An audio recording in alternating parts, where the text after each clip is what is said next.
Hello, welcome to the video on comparing means. We've done comparing proportions already for inference, and now we're doing comparing means for inference. Uh, I want to kind of start with way back in the day, we were comparing two data sets, and we just looked at box plots and histograms, and we compared those using comparative language. Is one center bigger than the other center using the big three, right?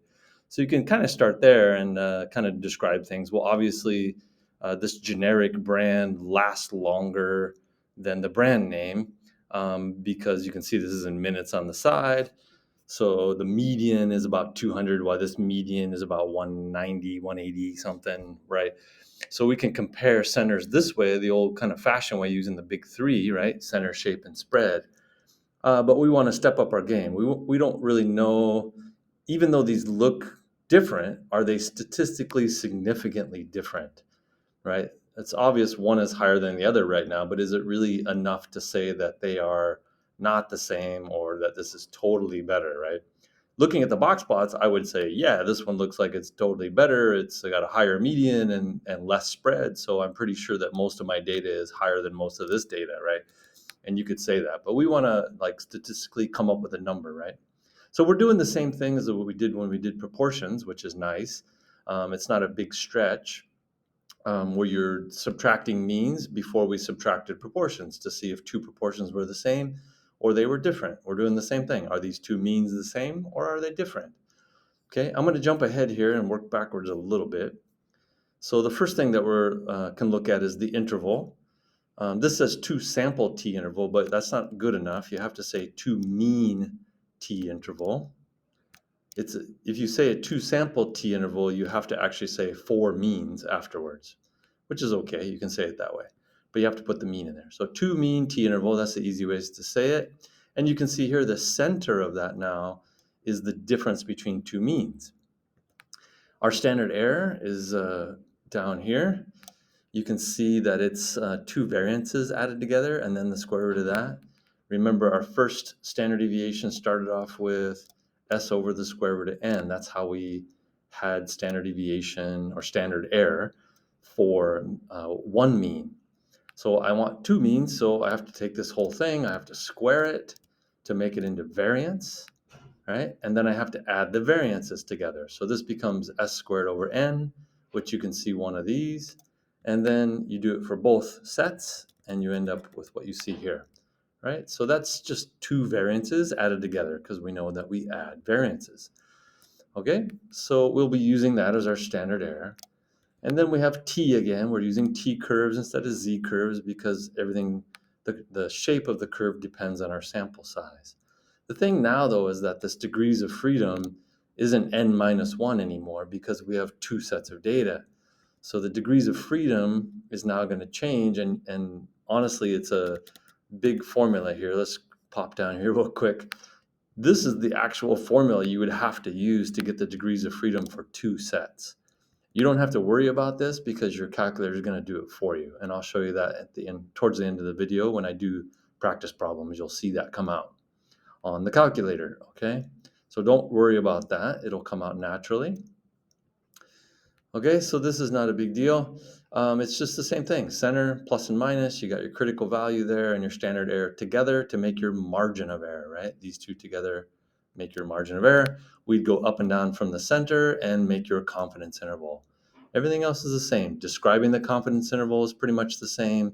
Everything's the same, except now you're talking about the difference of the means.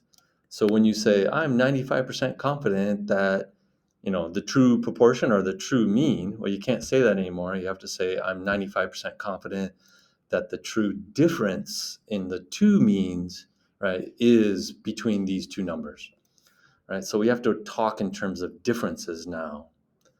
Okay, let me go backwards a little bit. We saw in the interval there that we used the standard error like this.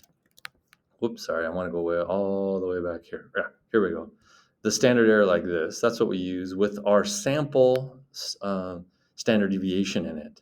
The S, right? You can see there are S's here.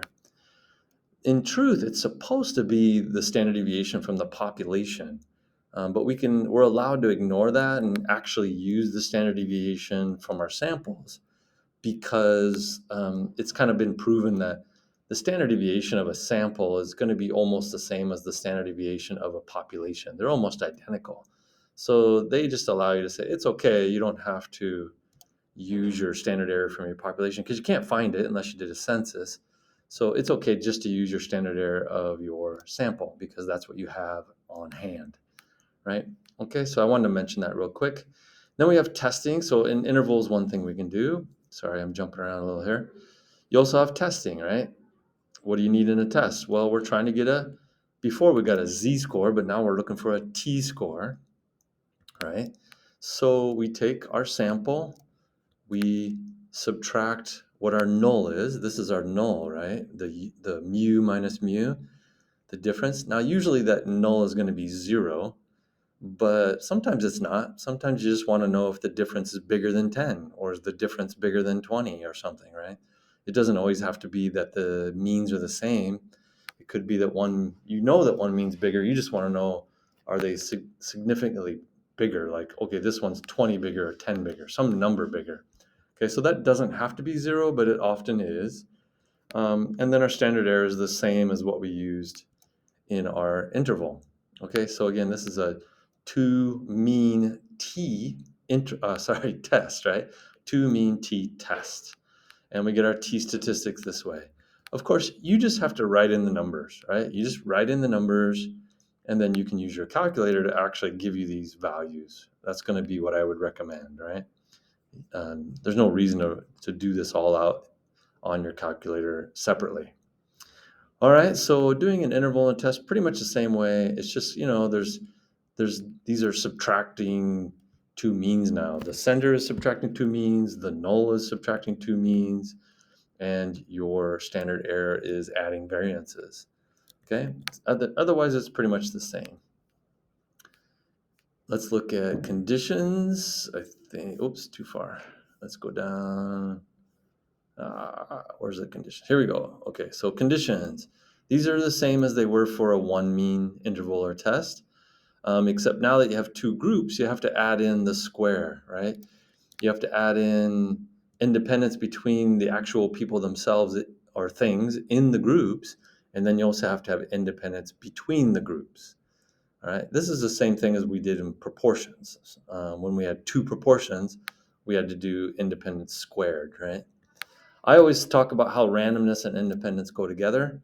I usually actually even start with the randomness, and if something was randomly chosen and randomly assigned, then almost always the independence is just a given then, almost. So I often will talk about these together. Is there any reason to believe that one group affects each other? Is there any reason to believe that people in the same group are dependent on each other for their results? So we can't have any of that. So randomness takes care of that. The nearly normal condition, this is important, and you got to have that. It used to be sample size, but now we have to check to see if our groups are normal in shape. You can check the histograms. You can actually draw out the histograms on your paper, right, when you do it. Draw those guys out, put a scale on it, blah, blah, blah. Sorry, you want it to look normal, right? And we have to check our samples to see if they're normal in shape, especially if you have small sample sizes. If you have a small sample size, you have to do this. You have to check this. All right. Now you can use the histograms, or you can use the normal plot, which I'll show in my example as well, right? The normal probability plot. And you could draw that out instead of a histogram. Okay, but you have to check those if you have a small sample size. If you have a large sample size, let's say bigger than 50, 50 or more, it's not set in stone, but about 50 or more. The worse you think that your population model is, like the more skewed it is or more bimodal it is, you're going to have to have a bigger sample size. But if it's close to normal, but it's just a little bit skewed, or you got like maybe one or two outliers or whatever, then something closer to 40 or 30, 40, 50 would be okay. If it's really bad, then you want to have 50, 60, 70, right? But what I'm talking about here is if you have a large sample size, like more than 50, you can say that the central limit theorem ensures that your sampling distribution will be normal in shape. So we can use the central limit theorem quite a bit, especially for large sample sizes. If you have a small sample size, you have to check your histograms or the normal probability plot. Let's say you have a small sample and your normal probability plots don't come out right, or your histogram doesn't look normal. Well, that's when you say it doesn't meet this condition. Every other way, it's fine, right? Small sample, but the histograms look normal, you're good to go. Large sample size, you're good to go, right? But if you have a small sample size and the histograms do not look normal, then you're not allowed to continue. Right, the last condition is 10% condition. Sometimes this isn't important, but we're requiring you guys to put this down. So please write that in. 10% condition, is it more than 10% of the population or not? Okay, so those are your conditions for intervals and for testing, right? For a two mean t interval or test. Okay, so that's the basics, right? The differences, things you should watch out for. If it's paired data, then you should be doing a matched pairs. Like let's say you have twins, or you have an experiment where they're putting an old shoe on the left foot and a new type of shoe on the right foot or something, something that's matched up, then you shouldn't be doing a two mean test or interval anymore. You should be doing a one mean t test or interval. You'll learn more about it next chapter, but the idea is that you're taking the difference first and changing your two sets into one set of data, because you're just looking at the difference between a matched pair set. So anyway, if you're curious about that right away, then look ahead in chapter 24. So we'll do that next class. But just watch out for paired data. That's not a situation for a two mean interval or test. Make sure you really do those plots when you do your conditions. And really check those out really well and make sure things are going the way they're supposed to. Your conditions are important, and I always say watch the details. You guys are always not writing out the details like you should. You have to go through the whole big I'm looking for that's what I want.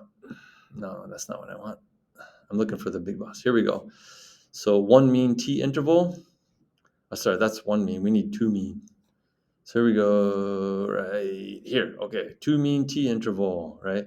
So make sure you're going through the whole big boss situation. You have to define your variables.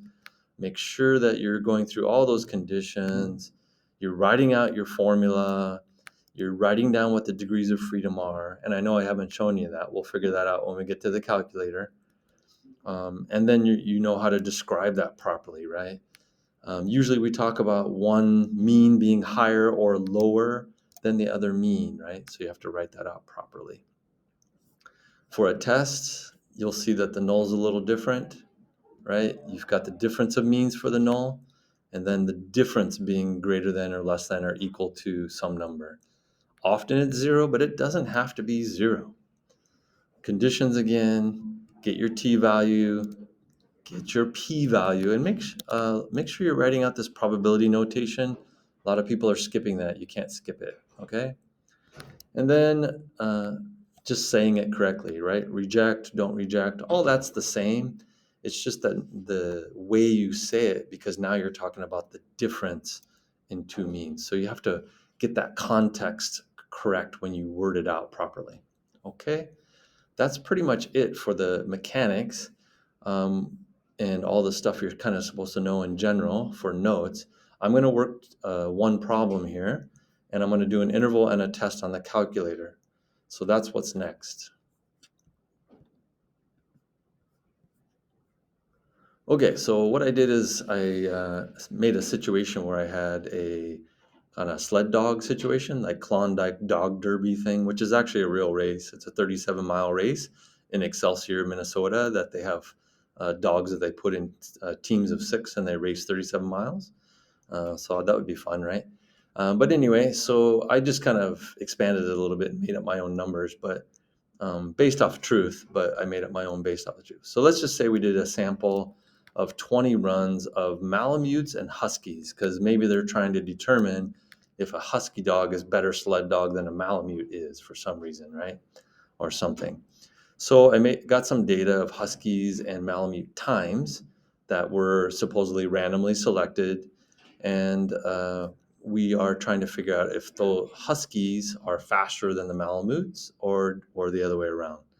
Okay, so you can see here the first question says, what's the expected difference in race times between Huskies and Malamutes? Well, when they say expected difference, I could just come up with the means and subtract them, but that's not going to be very thorough. To be more thorough, we want to make sure that we are doing a confidence interval about this, okay?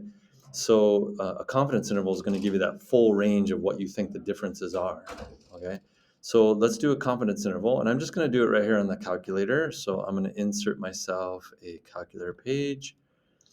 I'm going to go to stats, confidence interval, and we're doing a t-interval, but this time we're doing a two-sample t-interval. So two-sample t-interval. I have data, so I'm just going to use my data. I don't have to put in the stats. You should make sure you practice looking at what that looks like when you have to put in your own stats, because that comes up from time to time for sure. Okay, so I'm going to make Huskies list 1. I'm going to make Malamutes list 2. And let's just say we do a 95% confidence interval. It gives you the option to pool, but we're not going to pool for an interval. We might pool for a test maybe, but usually we're just not going to pool for an interval. Okay, here we go. Okay, the only reason you would pool is if you think these two samples came from the same population, all right? So here's what an interval looks like. Boom, there's your interval. Okay, so you get everything you need. You got and here is the important thing that we didn't get before, right? The degrees of freedom is now there. Okay, you got all your you got your two means, you got your two standard deviations, and you got your degrees of freedom, you got your margin of error, and here's your difference in the two means, right? We saw that the two means were 190 and 181, so the difference is 9. Okay, so our confidence interval goes from negative 4.6 up to 23 about. I can see that 0 is captured in there. So right away, just from my interval, I'm thinking that there's probably no difference in the speeds of Huskies and Malamutes. Now, I think I put Huskies in first, right? So obviously the Huskies have a higher time, so they're slower, and the Malamutes had a lower time, so they're faster. Um, that's from the means, though, right? But significantly, like statistically speaking, there probably is no difference. It could just be from randomness alone. You can see here that there's a big variety versus like 25 versus 17. The Huskies have more variation than the Malamutes do in their times. Okay, so that has that plays into it, right? That's what's going on. Okay, so I could, go through the whole thing. I'm 95% confident that the true difference in Husky and Malamute times is between negative 4.6 minutes and 23 minutes. Okay, let me do a test real quick. Statistics, stat test. We want a two-sample t-test. I'm going to use data again. I put that in. Let's put Huskies first, Malamute second. I don't know if one's bigger than the other, so I'm just going to say, are they different or not? So I'm doing a two-tailed test. I'm not going to pool this time because I don't think these are from the same population. Huskies and Malamutes are not from the same population, so I'm not going to pool. Okay, what do I get? I get a t-value, 1.35, which is pretty low, right? That's less than 2. But I get a p-value of 18%. That's pretty high, right? Partly because this is a two-tailed. One tail would be 9%, but a two-tailed is 18%. Either way, it's bigger than 5%, so I would reject the null. I do not have evidence to suggest that Huskies and Malamutes are different, right? I just don't have that evidence. And again, you get the same degrees of freedom. It's calculated for you. You don't have to calculate it yourself by hand. Okay, so same process of rejecting or not rejecting, but now I'm just talking about are the Huskies and Malamutes the same or are they not the same? Okay, we'll write these out more thoroughly in class and ask questions when you got them and come find your teacher if you need help. Okay, thank you very much.